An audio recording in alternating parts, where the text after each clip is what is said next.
gave you all that good information, sometime later, I was here to talk about perseverance.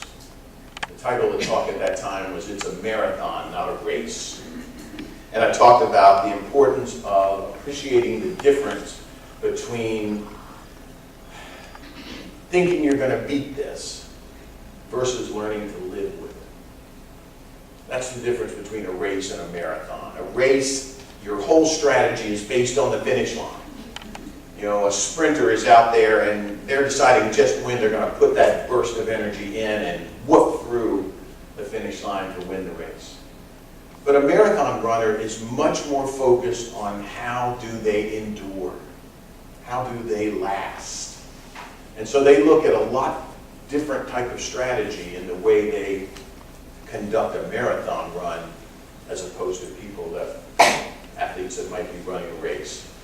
Clearly, you can see that being a caregiver is going to be much more dealing with a marathon because we don't know the finish line. We don't know where that is. And thus, you really can't make much strategy about it. I talked to you back then about the lessons that you could gain from a marathon runner. The fact that they, of course, first and foremost, live a healthy lifestyle. They keep themselves in good shape so they can endure. That they train and they maintain their fitness for the task. Again, they don't try to run real fast from one end of the place to the other. They appreciate that their goal is to sustain their muscles, to make their diet appropriate, to give them energy that lasts a long time. Okay? I can give you all a shot of adrenaline and you'll be busy little bees for an hour and a half. Then you'll go to sleep. But a marathon runner has to be able to maintain over time. Because of that, they have to learn how to pace themselves. As much as they might like to take the front of the pack, they might like to run around a couple of people right in front of them. They know they have to maintain their pace because it's steady. And that's what allows them to endure. They appreciate their bodies. They understand what's happening to themselves. They know when they're in pain. They know when they have to ease up in order to work through a cramp in a muscle because they can't simply stop or it's not going to end the race in a short time. They have to live with that cramp even as they continue to run their marathon. These are all lessons that apply to caregivers. The statement that I have made a million times and could not let this speech go by without making it again is, of course, living a healthy lifestyle like the marathon runner does, means taking care of yourself. As a caregiver, if you do not take care of yourself, you cannot take care of anybody else. Maintaining a proper diet. The problem is, as a caregiver, you tend to get thrown off your game. You forget the timing of things. Obviously, your partner may not be right on your schedule, and the idea of having that 8 o'clock breakfast, noon lunch, and 5 o'clock dinner just doesn't always work. The realities of life don't allow that. So we sometimes fall off of our healthy diet, and yet that's important. Good sleep habits are important, and yet, if you are a caregiver, that's a very challenging task. Oftentimes, as many as you know, dementia does cause the clock to get fouled up, and oftentimes your loved ones will be up at night when you want to sleep. They'll be sleeping in the day when you have to be awake to get other business done. Marathon runners train, they practice, they know what they have to do and they prepare themselves for it. What's a caregiver's training? First, information. Again, being in things like this, to learn about the illness, to learn about the effect it has on caregiving, to understand the impact on yourself of it. Training and maintaining fitness is using support systems, appreciating when your feelings are running low and need to get a boost from being around other people that care about you, who can support you, who are sharing in your own life situation.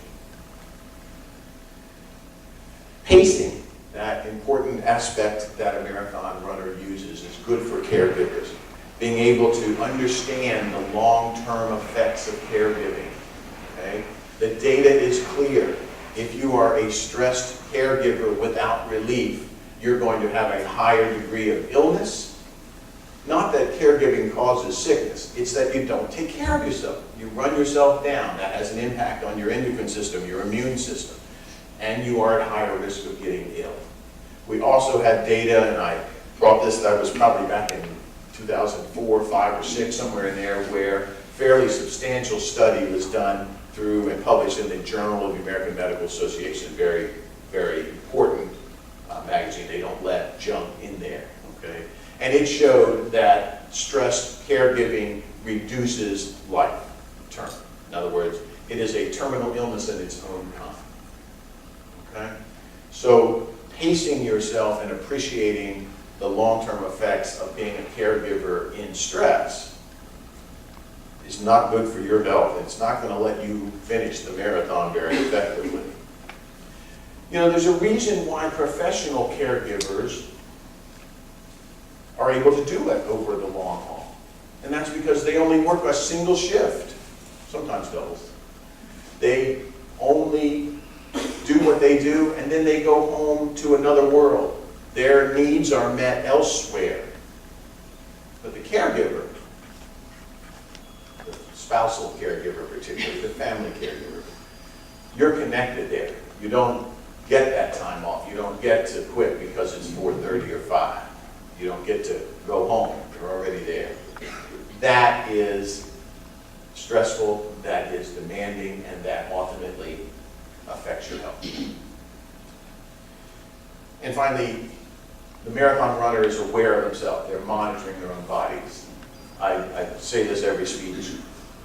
I love it. A couple comes into my office to see me to talk about the frustrations they're dealing with, and I will ask, in taking history, you know, when was the last doctor appointment? The caregiver, without fail, will immediately tell me the appointment and which doctor it was with of their loved one.